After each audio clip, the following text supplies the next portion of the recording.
तो बच्चों, पिछले वीडियो में हमने आपकी कक्षा 10वीं सामाजिक विज्ञान के 2017 का जो प्रश्न पत्र था बोर्ड परीक्षा का 2017 का, यानी कि पिछले पिछले 5 वर्षों के हम प्रश्न पत्र डिस्कस कर रहे थे। तो हमने 2017 का पेपर सॉल्व करना चालू किया था, तो उसके हमने ऑब्जेक्टिव कर लिए थे। ठीक है, तो और उसके हमने वेरी शॉर्ट आंसर प्रश्न नंबर 10 तक कर लिए थे, यानी कि हमने इसके देखिए पूरे 2 नंबर के जितने भी प्रश्न थे वो समझ लिए थे, पढ़ लिए थे और कर लिए थे। तो आज हम 3 नंबर के जो प्रश्न है प्रश्न नंबर 10 से पढ़ना चालू करते हैं। तो हमारा पहला प्रश्न है, ठीक है, 3 नंबर का। प्रश्न नंबर 10 भी हमने कर लिया था। ठीक है, उपभोक्ता शोषण से क्या आशय है, काला बाजारी किसे कहते हैं, ये सब हमने पिछले वीडियो में कवर कर लिए थे। मैं इसकी एक प्लेलिस्ट बना दूंगी 2017 की। ठीक है, तो प्रश्न नंबर 11 से हमको करना है। तो हम प्रश्न नंबर 11 है, मानव जीवन में मृदा का क्या महत्व है, समझाइए। ठीक है, तो ये आपका जो चैप्टर नंबर 1 है ना, आपकी इकाई 1 है, उसका ये प्रश्न है। ठीक है, भारत के संसाधन वाला 1 और 2, उसके ये दोनों प्रश्न है। तो आपका पहला प्रश्न पूछा गया, मानव जीवन में मृदा का क्या महत्व है, समझाइए। यानी कि जो मिट्टी का क्या महत्व है। तो इसके लिए आप आपकी परीक्षा अध्ययन का पेज नंबर 23 निकाल लीजिए। अगर आपके पास परीक्षा अध्ययन नहीं तो मैं आपको इस वीडियो में देखते रहिए और पॉइंट नोट कर लीजिए। ठीक है, तो पेज नंबर 23 पे हम आते हैं परीक्षा अध्ययन के, मानव जीवन में मृदा का क्या महत्व है। ठीक है, तो ये रहा वो प्रश्न। ये अच्छे से रख लेते हैं, थोड़ा कैमरा जूम कर लेते हैं पहले। ठीक है, तो ये मानव जीवन में मृदा का क्या महत्व है, समझाइए। तो देखिए 2017 में आया है और 2019 में भी आया है। तो इससे पूछा गया कि जो मिट्टी जो होती है उसका मानव जीवन में क्या महत्व होता है। ठीक है, तो मिट्टी का हम सभी जानते हैं कि हम लोग धरती पे रहते हैं। ठीक है, हम लोग जब खाना खाते हैं, हम सब्जियां खाते हैं, तो सब्जियां कहाँ पर उगती है, मिट्टी पर, खेतों में उगती है। और किस तरीके की सब्जी जो है, सब्जी कौन सी सब्जी उगेगी, ये मिट्टी पर डिसाइड होता है कि किस खेत में कौन सी सब्जी उगेगी। तो ये किस पर डिपेंड करता है, मिट्टी पर डिपेंड करता है। जैसे कि मान लीजिए किसी राज्य की अगर किसी जगह पे काली मिट्टी पाई जाती है, तो काली मिट्टी पर क्या उगाया जा सकता है, गन्ना उगाया जा सकता है। ठीक है, कपास उगाया जा सकता है। जैसे कि अगर किसी जगह पर डेजर्ट है, मतलब रेगिस्तान वाली जगह है ना, तो वहाँ पे रेगिस्तान वाली मिट्टी पाई जाती है। तो वहाँ पर क्या उगाया जाता है, तो वहाँ पे खजूर उगाए जाते हैं, जो कांटे के जो पेड़ होते हैं वो उगाए जाते हैं। ठीक है, तो इसी प्रकार मिट्टी का बहुत महत्व है। जो हम जंगल देखते हैं, जैसे कि ये पेंसिल है, ये लकड़ियों से बनी है, लकड़ियाँ जंगल में उगती है। तो जंगल भी किस पर डिपेंड करता है, मिट्टी पर डिपेंड करता है। ठीक है, कि मिट्टी अच्छी हुई तो जंगल ज़्यादा होगा, तो मिट्टी का बहुत ज़्यादा महत्व है। ठीक है, तो हम देखते हैं उत्तर इसका, मानव जीवन में मृदा का अत्यधिक महत्व है, विशेषकर किसानों के लिए। क्यों, क्योंकि किसान जो होते हैं वो खेती करते हैं।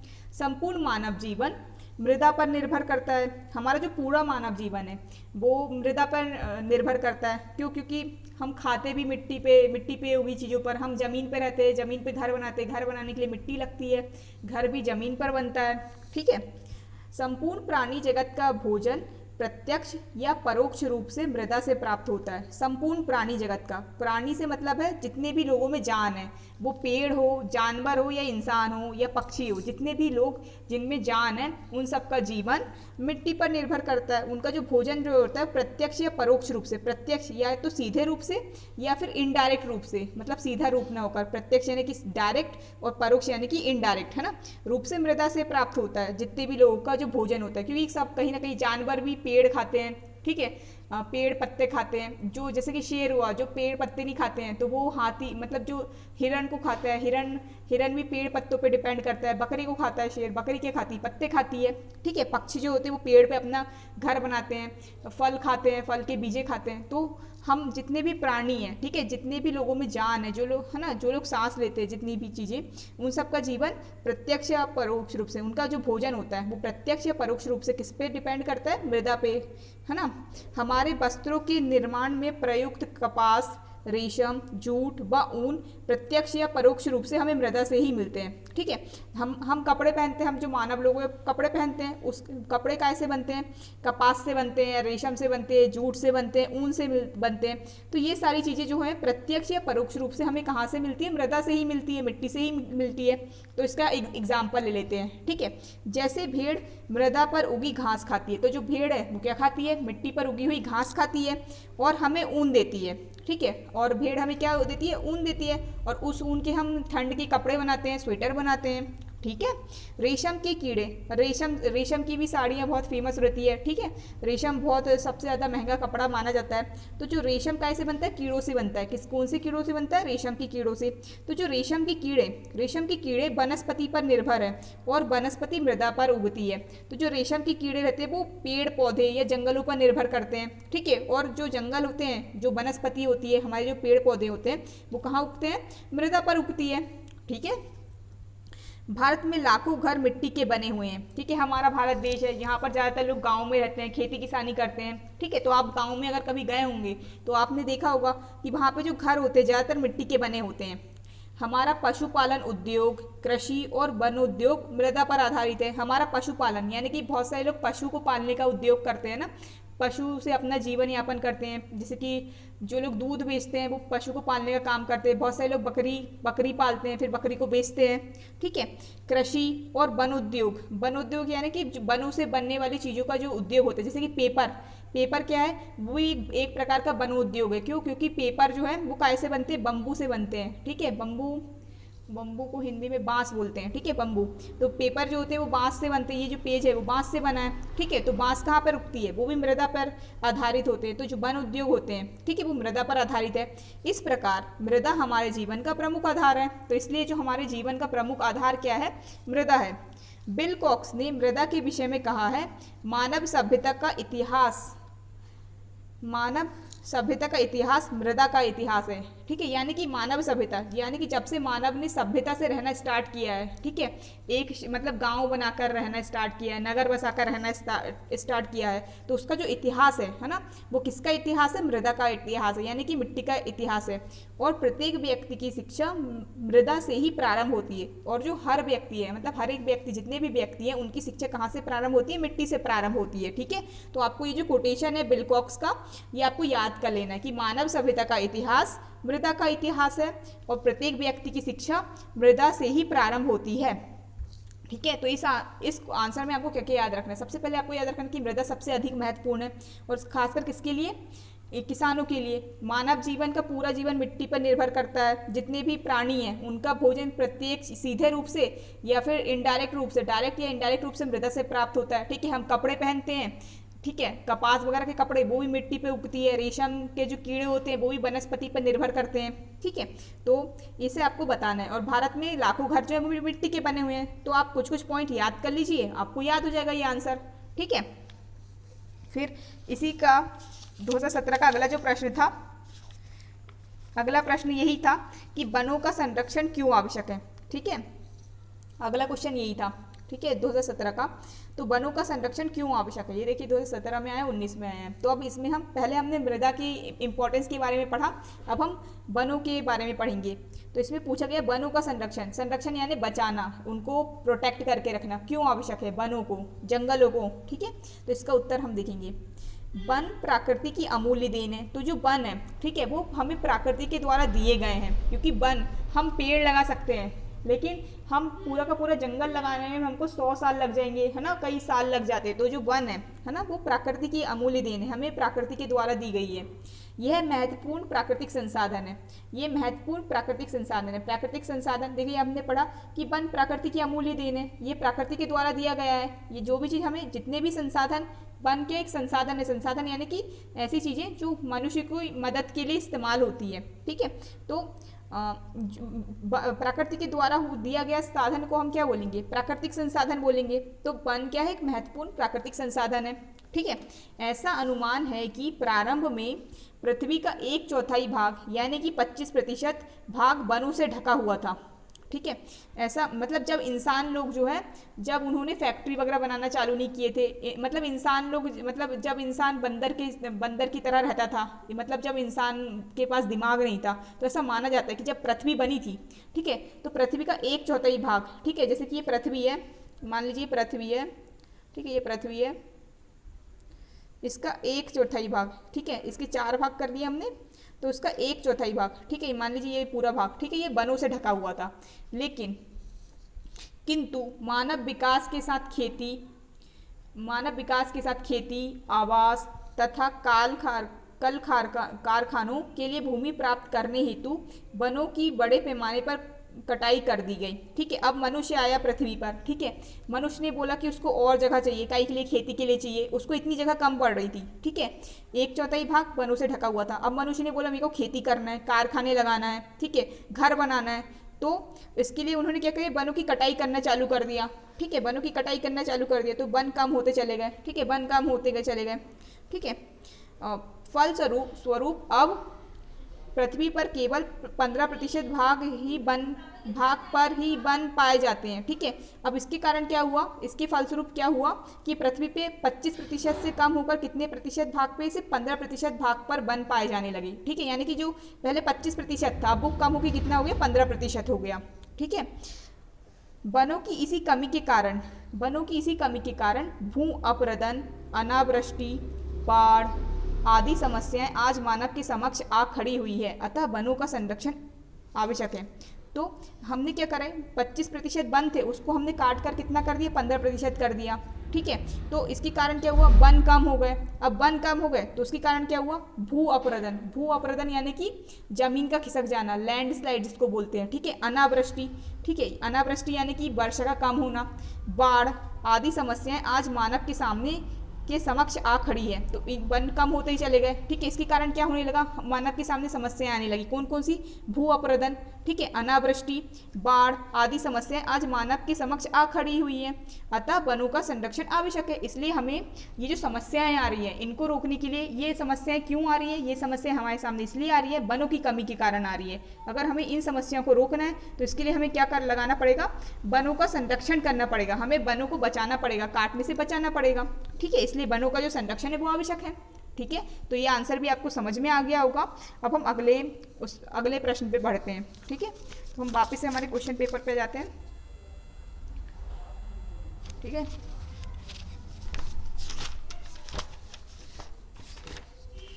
तो हमारा अगला प्रश्न है, ठीक है, हमने प्रश्न नंबर 11 के दोनों कर लिए, मानव जीवन में मृदा का क्या महत्व है और वनों का संरक्षण क्यों आवश्यक है। ठीक है, अब हम आते हैं प्रश्न नंबर 12।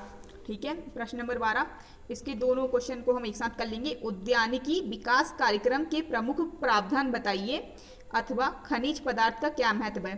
ठीक है, हमें इसमें उद्यानिक विकास कार्यक्रम के प्रमुख प्रावधान बताइए पूछा गया और खनिज पदार्थ की क्या महत्व है। तो दोनों आंसर जो है पेज नंबर 24 में आपकी परीक्षा अध्ययन के। ठीक है, तो पेज नंबर 24 निकाल लेते हैं परीक्षा अध्ययन का आपकी। तो ये देखिए हमने निकाल लिया पेज नंबर 24। ये रहा उद्यानिक विकास के प्रमुख प्रावधान बताइए। ठीक है, देखिए 2017 में, इसको थोड़ा जूम कर लेते हैं तो ठीक है, ठीक से दिख रहा है। अब उद्यानिक विकास कार्यक्रम के प्रमुख प्रावधान बताइए। ठीक है, उत्तर, उद्यानिकी विकास कार्यक्रम, उद्यान यानी कि उद्यानिकी किससे संबंधित है, उद्यान से। उद्यान क्या होते हैं, जो आपके बगीचे होते हैं, है ना, बगीचों को क्या बोलते हैं, हम उद्यान बोलते हैं। और विकास कार्यक्रम मतलब उद्यानों का विकास कैसे हो, इसके लिए कार्यक्रम सरकार के द्वारा एक कार्यक्रम लाया गया था उद्यानों का विकास करने के लिए। तो उस कार्यक्रम के अंदर क्या क्या प्रमुख प्रावधान थे, ठीक है, जिससे उद्यानों का विकास किया जा सके, तो वो हमको बताना है इसके उत्तर में। तो इसका उत्तर है उद्यानिकी विकास कार्यक्रम के प्रमुख प्रावधान निम्नवत है, यानी कि निम्नलिखित है। तो जो उद्यानिकी विकास कार्यक्रम जो लाया गया था उसके प्रमुख प्रावधान निम्नलिखित है। ठीक है, सबसे पहला, कलम बैंक स्थापित करने सहित पर्याप्त गुणवत्ता वाले पौधों का उत्पादन करना और पूर्ति की क्षमता बढ़ाना। ठीक है, तो कलम बैंक हम किस चीज़ को बोलते हैं, ठीक है, आप बैंक देखते हो, बैंक में पैसे इकट्ठे होते हैं। ठीक है, जिस भी चीज़ में अगर हमको किसी भी चीज़ को इकट्ठा करने के लिए, बैंक क्या होता है, जहाँ पर हम किसी भी चीज़ को इकट्ठा करते हैं। ठीक है, मनी बैंक में हम क्या करते हैं, पैसों को इकट्ठा करते हैं। ब्लड बैंक में हम क्या करते हैं, जो ब्लड रहता है ना, खून जो रहता है, उसको इकट्ठा करते हैं। ठीक उसी तरह कलम बैंक स्थापित करना। कलम क्या है, जैसे कि अगर आप पौधा लगाते हो, ठीक है, जो पौधे का जो छोटा रूप रहता है ना, जिसको आप बाजार से खरीद के लाते हो, नर्सरी से खरीद के लाते हो, उसको हम कलम बोलते हैं। तो इसका प्रमुख उद्देश्य क्या था, कलम बैंक स्थापित करना है, मतलब ऐसा बैंक स्थापित करना जहां पर हमें कलम मिल सके।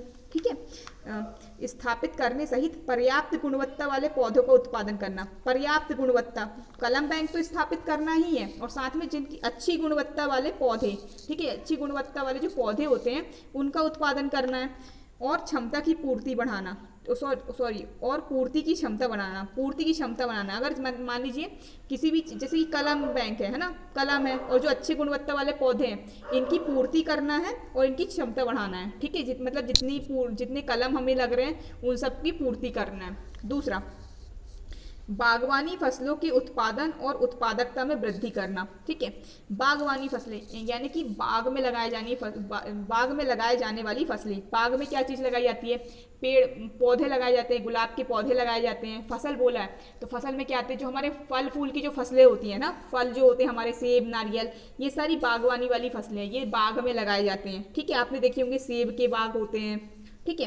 तो इनके उत्पादन करना, ठीक है। बागवानी फसलों के उत्पादन और उत्पादकता में वृद्धि करना, उनका उत्पादन करना, ठीक है, और उनकी उत्पादकता में वृद्धि करना, ठीक है।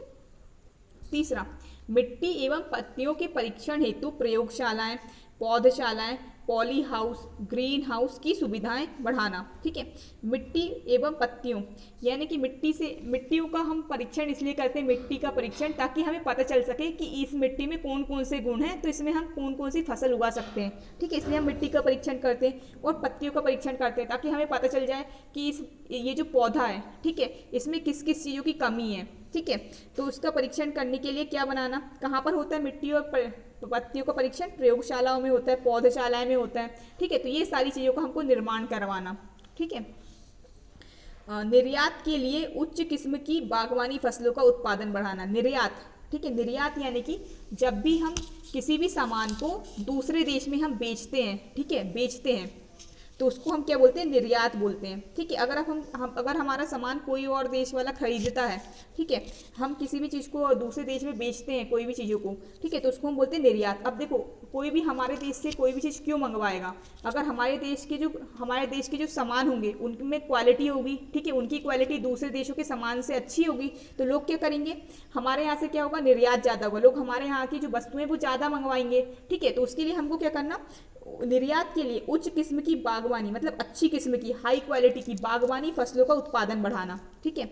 विपणन एवं निर्यात के लिए मूलभूत सुविधाओं में वृद्धि करना। विपणन यानी होता है मार्केटिंग, ठीक है। जैसे कि ऐड वगैरह देखते हो आप टीवी में, तो विपणन के लिए और निर्यात यानी दूसरे देश में भिजवाने के लिए मूलभूत सुविधाओं में वृद्धि करना, ठीक है। इन सारी चीज़ों के लिए, निर्यात के लिए, देखिए जैसे कि आपने फल उगाए, ठीक है, सेब उगाए, अब सेब को अगर आप दूसरे देश भेजोगे तो उसमें क्या होगा? बहुत टाइम लग जाएगा, तो सेब खराब हो जाएंगे, ठीक है। तो उनको स्टोर करने के लिए आपको स्टोर हाउस बनवाने पड़ेंगे, फिर ट्रांसपोर्ट की सुविधाएं उपलब्ध करवानी पड़ेगी, कितने सारे सेब को आप दूसरे देश में कैसे भिजवाओगे। तो ऐसी बहुत सारी जो मूलभूत सुविधाएं रहती है वो हमको लगती है। तो इसका एक और क्या प्रमुख प्रावधान ये था कि विपणन और जो निर्यात के लिए जो मूलभूत सुविधाएं रहती है, ठीक है, उन सुविधाओं में वृद्धि करना, ठीक है। तो आपको ये 4-5 पॉइंट याद कर लेने हैं, आपको इस आंसर में लिख देना है, ठीक है।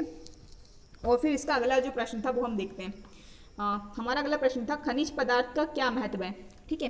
खनिज पदार्थ, ठीक है, जो खनिज पदार्थ जो होते हैं उनका क्या महत्व होता है, तो इनको हम देख लेते हैं। ये देखिए 2017 में आया था, तो इसका उत्तर हम देख लेते हैं। धरातल के नीचे बहुत गहराई तक खोदकर बहुत से पदार्थ निकाले जाते हैं जिन्हें खनिज पदार्थ कहते हैं। तो सबसे पहले हम देखते हैं खनिज पदार्थ क्या होते हैं, ठीक है।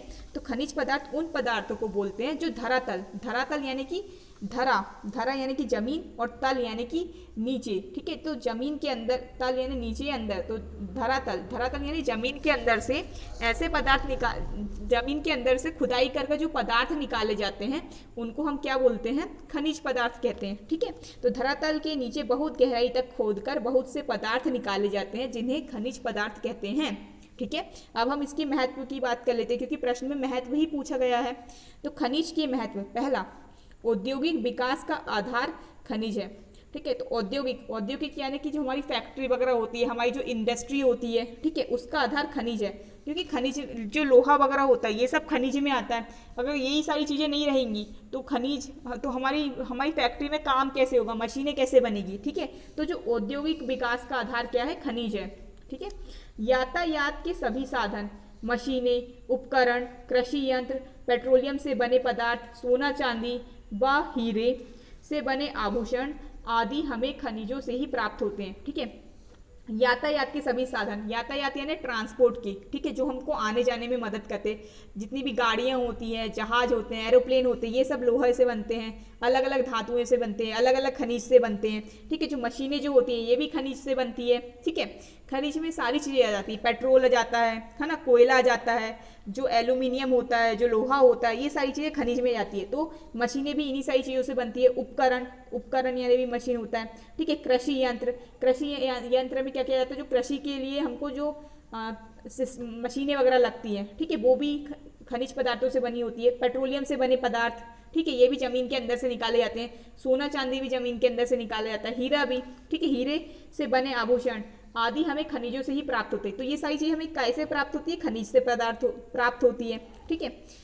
तीसरा, लोहा और कोयला दो ऐसे खनिज हैं जिनके बिना औद्योगिक प्रगति संभव नहीं है। तो देखिए, लोहा और कोयला ऐसे दो खनिज हैं जिनके बिना औद्योगिक, मतलब कि जो हमारी फैक्ट्री वगैरह की है, इनका विकास नहीं हो सकता। क्यों? क्योंकि लोहे से ही मशीन वगैरह बनती है और कोयले से क्या बनती है, बिजली बनती है, ठीक है। तो ये दोनों बहुत ज़्यादा, मशीन तो चाहिए आपको कि कोई भी काम करने के लिए, और बिजली आपको मशीनों को चलाने के लिए चाहिए। तो कोयला और जो लोहा है, ये दोनों बहुत महत्वपूर्ण पदार्थ हैं, इनके बिना औद्योगिक प्रगति संभव नहीं है, ठीक है। खनिजों का शक्ति के साधनों में महत्वपूर्ण स्थान है, ठीक है। तो जो खनिज है, खनिज के शक्ति के साधन में महत्वपूर्ण स्थान है, ठीक है। इनका विकास किए बिना कोई भी देश या क्षेत्र आर्थिक और औद्योगिक प्रगति नहीं कर सकता, ठीक है। खनिज शक्ति, शक्ति यानी कि जैसे कि जो बिजली वगैरह होती है, ये सारी शक्तियों में जाते हैं, ठीक है। तो इनका, खनिज का बहुत महत्वपूर्ण स्थान है, ठीक है। अगर किसी भी देश में अगर खनिजों का विकास नहीं हो पा रहा है, तो उस देश के लिए आर्थिक और औद्योगिक प्रगति कर पाना संभव नहीं है, ठीक है। तो वो देश आर्थिक और औद्योगिक प्रगति नहीं कर सकता। इससे स्पष्ट है कि खनिजों का मानव के लिए अत्यधिक महत्व है, ठीक है। दैनिक जीवन में काम आने वाली प्रत्येक वस्तु का प्रत्यक्ष और अप्रत्यक्ष रूप से खनिजों से संबंध जुड़ा हुआ है, ठीक है। हम डेली लाइफ में जितनी भी चीज़ें इस्तेमाल करते हैं, ठीक है, वो डायरेक्टली या इनडायरेक्टली, सीधे तौर पर या अप्रत्यक्ष तौर पर खनिजों से संबंध जुड़ा है। जैसे कि ये पेंसिल है, ठीक है, पेंसिल, इसके अंदर देखिए ग्रेफाइट है। ग्रेफाइट क्या है, एक खनिज है, ठीक है।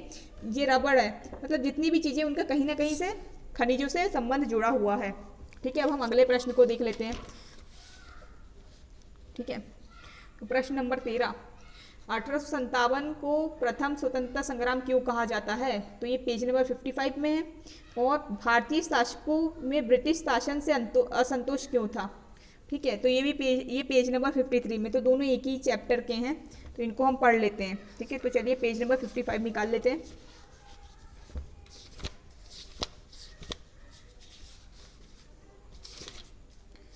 ये निकाल लिया हमने पेज नंबर 55, ठीक है।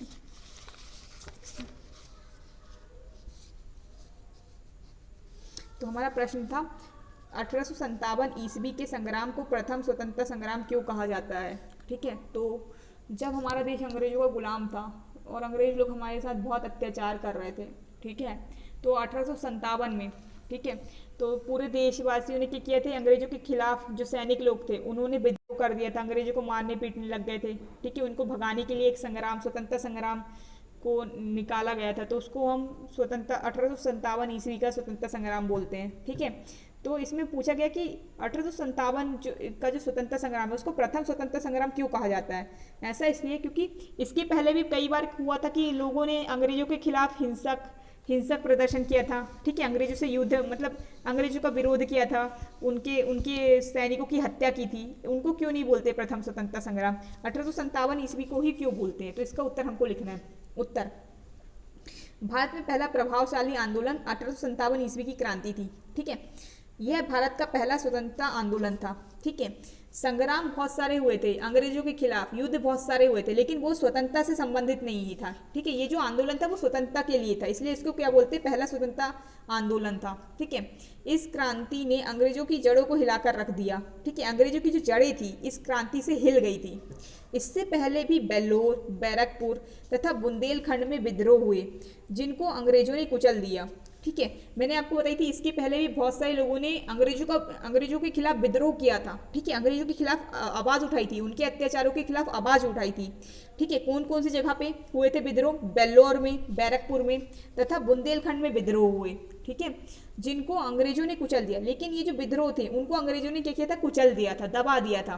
किंतु इन विद्रोहों से 1857 ईस्वी के क्रांतिकारियों को बड़ी प्रेरणा मिली, ठीक है। तो इन विद्रोह से क्या हुआ? जो 1857 ईस्वी के जो क्रांतिकारी थे, ठीक है, उनको बड़ी प्रेरणा मिली, ठीक है। जैसे कि मान लीजिए कोई भी इंसान अगर कोई काम कर देता है, ठीक है, जैसे कि अगर आपको कोई परेशान कर रहा है, ठीक है, तो अगर कोई बड़ा बच्चा आपके स्कूल के छोटे बच्चे को परेशान कर रहा है, ठीक है, तो अगर कोई एक छोटा बच्चा उस बड़े बच्चे की कंप्लेन कर देगा ना टीचर से, तो बाकी सारे जो बच्चे हैं उनके मन से भी डर खत्म हो जाएगा, ठीक है। तो ऐसे ही होता है, अगर कोई एक स्टेप उठा लेता है तो बाकी लोग को भी उससे प्रेरणा मिल जाती है, ठीक है। तो हुआ क्या था? बेल्लौर, बैरकपुर और जो बुंदेलखंड में जो विद्रोह हुए थे, जिनको अंग्रेजों ने कुचल दिया था, भले ही कुचल दिया था, लेकिन इससे क्या हुई थी? बाकी लोग को प्रेरणा मिली थी कि हम भी अपनी आवाज उठा सकते हैं अंग्रेजों के खिलाफ, ठीक है। तो वैसे ही 1857 ईस्वी के क्रांतिकारियों को प्रेरणा मिली थी, ठीक है। वीर सावरकर, अशोक मेहता तथा अन्य भारतीय इतिहासकारों ने 1857 ईस्वी की इस क्रांति को प्रथम स्वतंत्रता संग्राम का नाम दिया। तो वीर सावरकर, अशोक मेहता, ठीक है, ये सब क्या है? भारतीय इतिहासकार हैं। इन्होंने जो 1857 ईस्वी की ये जो क्रांति थी, ठीक है, इसको प्रथम स्वतंत्रता संग्राम का नाम दिया। इस क्रांति के उठ खड़ा होने का कारण ना तो चर्बी के कारतूसों का प्रयोग करना था और ना ही भारतीय शासकों का व्यक्तिगत स्वार्थ, वरन जनसाधारण में वह असंतोष की भावना थी जो पिछले 100 वर्षों से अंग्रेजी राज्य के कारण उत्पन्न हो रही थी, ठीक है। तो मैंने आपको बताया था कि अंग्रेज लोग हमारे देश में 200 साल से राज्य कर रहे थे, ठीक है। तो 1757 से राज्य कर रहे थे, ठीक है। तो 1857 आते आते उनको 100 साल हो गए थे, ठीक है। तो 100 साल में बहुत सारी चीज़ें हुई, ठीक है। उन्होंने क्या किए? बहुत सारे जो राजा थे उनसे उनके राज्य हड़प लिए, ठीक है। अंग्रेजों को जो हमारे जो हिंदू धर्म थे, मतलब बहुत सारी हमारे जो धार्मिक मसले होते उनमें उन्हें हस्तक्षेप करना स्टार्ट कर दिया, हिंदू मुस्लिम दोनों के मसलों में, ठीक है। और जो सैनिक थे, ठीक है, उनको क्या किए थे उन्होंने 1857 में? हमारे देश के, देखो हमारा देश भारतीय देश था, ठीक है, इसमें जो है गाय को बहुत पवित्र माना जाता है हिंदू धर्म में, और मुस्लिम धर्म में सुअर का मतलब जो पिग जो होता है उसको, मतलब उसकी जो चर्बी वाला उसको मतलब अच्छा नहीं मानते, ठीक है, उनके लिए वो पाप टाइप का होता है। तो इन्होंने क्या किया था? 1857 की क्रांति जब हुई थी उसके पहले इन्होंने क्या किया था? जो सैनिक थे, बहुत सारे भारतीय सैनिक अंग्रेजों की सेना में अंग्रेजों के अंडर काम करते थे। तो इन्होंने क्या किए थे? जो कारतूस जो रहती थी बंदूक में, है ना, जो कारतूस जो होती थी, बंदूक जो होती थी, उसमें क्या था? चर्बी थी, गाय की चर्बी थी और सुअर का मांस था, है ना। तो इससे क्या होता था? जो लोग थे उनका धर्म भ्रष्ट होता था। और इन्होंने क्या किया था? जितने भी भारतीय जो सैनिक थे उनके लिए ये कंपलसरी कर दिया था कि इनको उसको क्या करना पड़ता था? चर्बी वाले कारतूस को मुंह से खींचना पड़ता था, ठीक है। तो ये सब सारी चीज़ें हो रही थी। तो इसमें कहा गया है इस क्रांति के उठ खड़ा होने का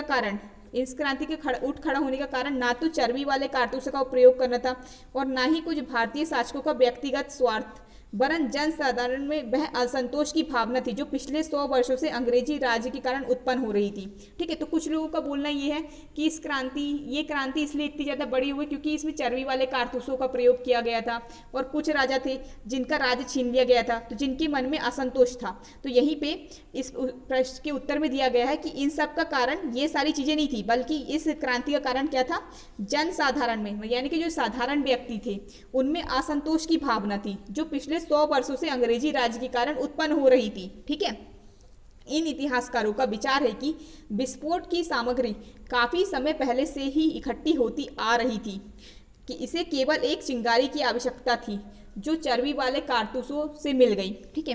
तो इनका बोलना है इतिहासकारों का कि जो विस्फोट की सामग्री काफी समय पहले से इकट्ठी होती आ रही थी। इसका मतलब ये है कि यानी कि लोगों के मन में भड़ास बढ़ते जा रही थी, मतलब बहुत ज़्यादा लोगों के अंदर गुस्सा बढ़ते जा रहा था। लेकिन इसको क्या करने की, एक सिर्फ विस्फोट की सामग्री तो है, लेकिन विस्फोट की सामग्री को क्या चाहिए? चिंगारी चाहिए, आग चाहिए, तभी जो विस्फोट होगा उससे धमाका होगा।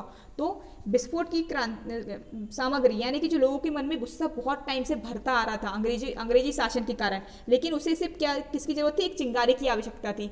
चिंगारी उनको काहे से मिल गई? चर्बी वाले कारतूस से मिल गई, ठीक है। इसलिए 1857 ईस्वी की इस महान क्रांति को केवल सैनिक विद्रोह न कहकर पहला स्वतंत्रता संग्राम या राष्ट्रीय आंदोलन कहना ही उचित होगा। ठीक है, तो इसलिए उन्होंने क्या बोले कि 1857 की जो क्रांति है इसको केवल सैनिक विद्रोह नहीं कहेंगे, क्योंकि सैनिक ने ही विद्रोह किया था, भारतीय सैनिक थे, चर्बी वाले कारतूस के कारण उन्होंने विद्रोह कर दिया था। ठीक है, तो इसको सैनिक विद्रोह ना कहकर प्रथम स्वतंत्रता संग्राम कहना, ये राष्ट्रीय आंदोलन कहना कहीं ज़्यादा उचित होगा। ठीक है, इस प्रश्न का उत्तर आपको याद हो गया होगा, इसको एक दो बार पढ़ लीजिएगा। अब हम आते हैं अगले प्रश्न पे। ठीक है, तो हमारा अगला प्रश्न है, भारत में राष्ट्रीय जागृति के विकास में पश्चिम के विचारों और शिक्षा ने क्या भूमिका निभाई। ठीक है, तो ये 2009 और 2017 में आया। ठीक है, तो भारत में जो राष्ट्रीय जागृति यानी कि जो हमारे देश का, हमारा जो राष्ट्र था, हमारा भारत देश था, वो जागृत हो गया था। किसके खिलाफ जागृत हो गया था? अंग्रेजों के खिलाफ। उनको पता चल गया था कि अंग्रेज हमको गुलाम बना रहे हैं, तो इसको क्या कहा गया? राष्ट्रीय जागृति। ठीक है, तो इसमें पूछा गया है कि जो राष्ट्रीय जागृति के विकास में, है ना, हमारे देश में जो राष्ट्र जागृति की जो भावना आई थी, उस भावना के विकास में पश्चिम के विचारों और शिक्षा ने क्या भूमिका निभाई। पश्चिम के विचार यानी कि जो हम बेस्ट कंट्री जिनको बोलते हैं। ठीक है, जैसे कि जो यूरोप हो गया, बहुत सारे जो भारतीय हैं वो यूरोप पढ़ने जाया करते थे, तो वो वहाँ से शिक्षा प्राप्त करके आते थे, तो उनके जो विचार थे, पश्चिम देशों के जो विचार थे, है ना, और जो शिक्षा थी, उनने क्या भूमिका निभाई थी काय में? भारत में राष्ट्र जागृति के विकास में। ठीक है, तो इसका उत्तर हम देखते हैं। अंग्रेजी शिक्षा का प्रचार लॉर्ड मैकॉले ने भारतीय राष्ट्रीयता को जड़ से समाप्त करने के उद्देश्य से किया था। ठीक है, तो उस समय एक गवर्नर जनरल था लॉर्ड मैकाले, जिसका नाम क्या था? Lord Macaulay. तो उसने क्या किया था?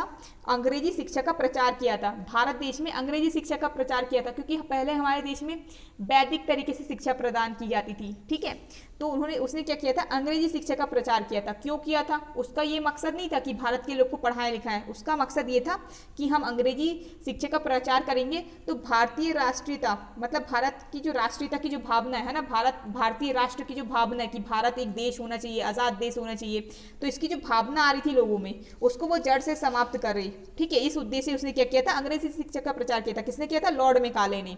ठीक है, वह भारत में अंग्रेजी भाषा का प्रचार कर एक ऐसा वर्ग तैयार करना चाहता था जो ब्रिटिश साम्राज्य के हित के लिए कार्य करे। ठीक है, वो चाहता था कि वो अंग्रेजी भाषा का प्रचार करे। ठीक है, अंग्रेजी शिक्षा का प्रचार करे, तो जिससे लोग अंग्रेजी भाषा सीखेंगे। ठीक है, उससे क्या होगा? पढ़े लिखे लोगों का एक वर्ग तैयार हो जाएगा, यानी कि एक ग्रुप तैयार हो जाएगा।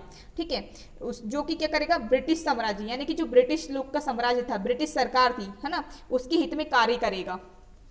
परंतु अंग्रेजी शिक्षा ने भारतीयों को विदेशी बंधन से मुक्त होने की प्रेरणा दी। लेकिन उसने सोचा था कि ये लोग क्या करेंगे, इनको जब अंग्रेजी शिक्षा मिल जाएगी, ये ब्रिटिश साम्राज्य के हित में कार्य करेंगे। लेकिन हुआ क्या? इसका उल्टा हुआ। अंग्रेजी शिक्षा ने क्या किया? जो भारतीय, जिन लोगों ने अंग्रेजों की शिक्षा प्राप्त की थी, उससे क्या किए? उनको विदेशी बंधन से मुक्त होने की प्रेरणा दी। ठीक है, विदेशी बंधन से, यानी कि हमारे देश में विदेश के लोग आके राज्य कर रहे थे, तो उनको उससे शिक्षा मिली अंग्रेजी शिक्षा से कि हम विदेशी बंधन से मुक्त हो सकते हैं। ठीक है, ऐसा क्यों हुआ? क्योंकि देखो पहले क्या था, जो यूरोप वगैरह है ना, जहाँ से ये लोग अंग्रेज आए थे, ब्रिटेन से आए थे, यूरोप से आए थे, तो इनके देश में भी मतलब बहुत सारे मतलब इसी टाइप की चीज़ें थी। तो उनको प्रेरणा मिली जब उन्होंने उनकी हिस्ट्री पढ़ी, इतिहास पढ़ा कि इन लोगों ने भी अपने देश में आज़ादी प्राप्त की। ठीक है, तो इससे उन लोग को आइडिया आ गया कि हम भी आज़ादी प्राप्त कर सकते हैं, अंग्रेजों को भगा सकते हैं। ठीक है, तो अंग्रेजी शिक्षा का ज्ञान होने के कारण भारतीय पाश्चात्य साहित्य, विचार, दर्शन और शासन प्रणाली से परिचित हुए। तो अंग्रेजी शिक्षा का ज्ञान हुआ, है ना, हमारे देश के लोगों को, तो उनको पता चला कि इनके देश में तो कोई और आके राज्य नहीं कर रहा है। ठीक है, कोई विदेश के लोग आके राज्य नहीं कर रहे हैं। ठीक है, इनके देश में शासन प्रणाली अच्छी है और ये लोग हमारे देश में हमको गुलाम बना रहे हैं। ठीक है, तो उससे क्या हुआ? तो जो भारतीय लोग थे, अंग्रेजी शिक्षा का उनको ज्ञान होने के कारण क्या हुआ? भारतीय जो लोग थे, है ना, भारतीय पाश्चात्य साहित्य, पाश्चात्य यानी कि जो वेस्टर्न लिटरेचर था, है ना, वहाँ की जो किताबें थी उनको पढ़े। पाश्चात्य के जो लोग थे, है ना, विचारक थे, उनके विचार को उन्होंने सुना, उनके दर्शन से, उनकी शासन प्रणाली से परिचित हुए भारतीय लोग। ठीक है, तो उनको आइडिया आ गया कि यार ये लोग तो किसी के गुलाम नहीं है और ये हमको गुलाम बना रहे हैं। ठीक है। रूसो, वोल्टेयर, मैजनी, बर्ग और गैरीबोल्डी के विचारों ने उन्हें अत्यधिक प्रभावित किया। ये रूसो, वोल्टेयर, मैजनी, बर्ग और गैरीबोल्डी, ये सब क्या है, ये पाश्चात्य की यानी कि जो वेस्टर्न कंट्रीज है ना, जो हमारे पाश्चात्य पश्चिम के जो देश है जैसे कि यूरोप हो गया, अमेरिका हो गया, इनके महान विचारक हैं। ठीक है, इन्हीं के विचार से क्या हुआ, जैसे कि फ्रांस हुआ, ठीक है, रूसो और जो वोल्टेयर ये फ्रांस में आते हैं, तो फ्रांस में क्रांति आई। इनके विचारों को सुनकर जो फ्रांस के लोगों ने क्रांति, उनको आज़ादी की भावना आई, है ना। तो इनके विचार से क्या हुए, जो भारतीय लोग थे वो भी प्रभावित हुए। ठीक है, पहले तो उनको इनके बारे में नहीं पता था कि ऐसा भी हो सकता है। ठीक है, इस प्रकार पाश्चात्य शिक्षा ने भारतीयों को राष्ट्रीयता, स्वतंत्रता, समानता और लोकतंत्र जैसे आधुनिक विचारों से अवगत कराया। ठीक है, तो ये सारे जो कॉन्सेप्ट है ना, राष्ट्रीयता यानी कि राष्ट्र की भावना, स्वतंत्रता, आज़ादी, समानता यानी कि हर कोई बराबर होगा, ठीक है, और लोकतंत्र यानी कि लोगों का राज्य जैसे विचारों से अवगत कराया। ठीक है, तो इसलिए इससे क्या हुआ, भारत में राष्ट्रीय जागृति आई। ठीक है, तो ये प्रश्न भी आप याद कर लीजिए, इसका उत्तर भी। ठीक है, तो आज के वीडियो में इतना ही। कल के वीडियो में हम आगे के प्रश्न उत्तर डिस्कस करेंगे।